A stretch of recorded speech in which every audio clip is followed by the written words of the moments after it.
Armed with billions of dollars, the Biden administration is embarking on the biggest transformation of the U.S. consumer driving landscape in generations, hoping to blanket the nation's highways with electric vehicle chargers.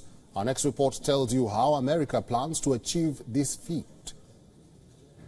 The U.S. has plans to put hundreds of thousands of new charging stations across the country to meet the expected surge in electric vehicles hitting the roads, the biggest transformation of the U.S. consumer driving landscape in generations. The Biden administration has earmarked $7.5 billion to build the network, aiming for 500,000 stations covering some 75,000 miles of the busiest interstates and roadways. The massive investment in the EV charging stations is a major component of the Democratic president's climate policy and his goal of seeing EVs make up half of all vehicle sales in the U.S. by 2030.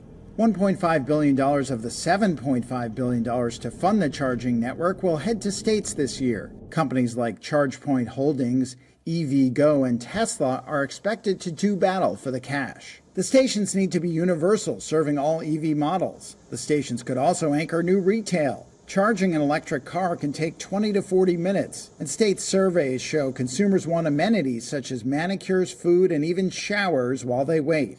Ohio is among the only states that have already begun seeking proposals. Officials told Reuters the Buckeye State has received 167 site proposals from 30 different firms. While some Republican governors, such as Florida's Ron DeSantis and Greg Abbott of Texas, have accused Democrats of reckless spending on green energy projects, state applications show they have welcomed the federal dollars to build out their EV networks. Florida, which lags only California in terms of electric vehicles and high-speed chargers, told the administration that under a moderate growth scenario, officials expect at least 20% of vehicles in the state to be electric by 2040.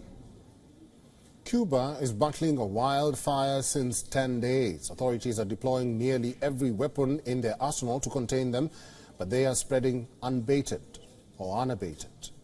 Cuban Defense Forces deployed firefighters, planes and helicopters to douse the wildfire. Smoke could be seen rising from across the forest as it raged in the Pinares de Mayari mountains of southeastern Holguin city. Ever since it began, it has swallowed large areas and caused extensive damage to forest plantations, including coffee crops in the region.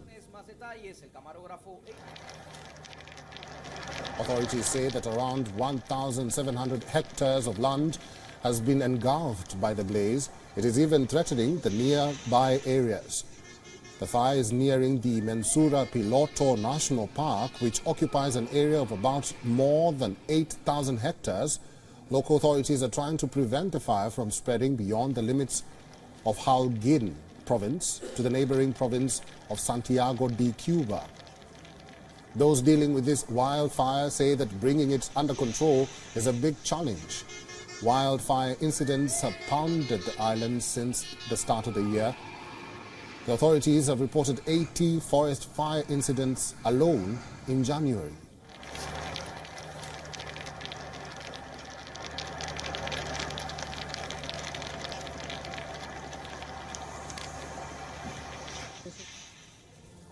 WION is now available in your country. Download the app now and get all the news on the move.